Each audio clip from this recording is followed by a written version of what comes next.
Parole de com, épisode 5, permission, interview d'experts. Bonjour Laurent, tu es expert média chez ATS Studio. Peux-tu nous parler de comment créer un podcast qui va intéresser mes auditeurs ? Oui, bonjour. En fait, pour répondre à cet objectif, je conseille de prendre un axe de communication bien particulier. Demander la permission à sa cible afin de pouvoir communiquer avec elle.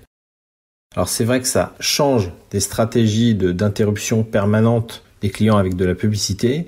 Là, si on communique des informations sur des produits, des services, un bonus, un aspect ludique, ainsi que certains bénéfices, nous sommes assurés d'obtenir la permission de beaucoup de clients, auditeurs, pour leur envoyer des contenus, des informations. Et là, ça fait la différence au niveau de notre marketing. D'accord, mais comment fais-tu ? Un podcast n'est jamais subi. C'est l'auditeur qui décide de l'écouter ou pas. Donc pour intéresser sa cible, il faut que l'on soit intéressant. Alors il ne faut pas parler de soi, il ne faut pas parler de sujets qui n'intéressent pas les consommateurs.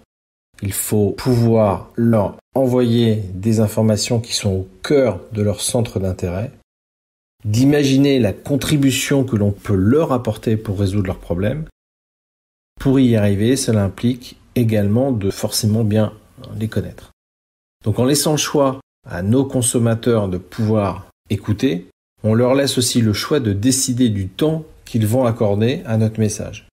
Et pour qu'ils écoutent notre podcast jusqu'au bout, la carte de l'authenticité et le fait qu'il faut s'assurer que le sujet réponde à certaines de leurs attentes, ça fait partie de ce que j'appelle moi un contrat d'écoute entre eux et nous.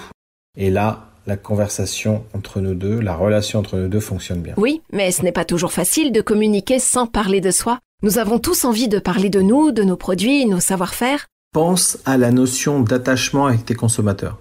Si tu leur transmets des expériences, des envies, des valeurs, tu vas pouvoir la renforcer.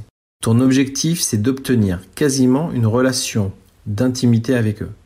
Et là, ta communication sera alors plus efficace. D'ailleurs, si on réfléchit, qui prend du temps aujourd'hui pour écouter de la pub ? Personne. Par contre, si on raconte des histoires autour du métier de nos clients, en parlant de leurs problématiques, la démarche est très différente. Là, ils prennent du temps pour nous écouter. Un grand merci Laurent pour ce petit moment de discussion. On se retrouve bientôt pour un autre sujet. Oui, bien sûr, à très bientôt avec l'épisode 6 de la série Parole de com. Au revoir.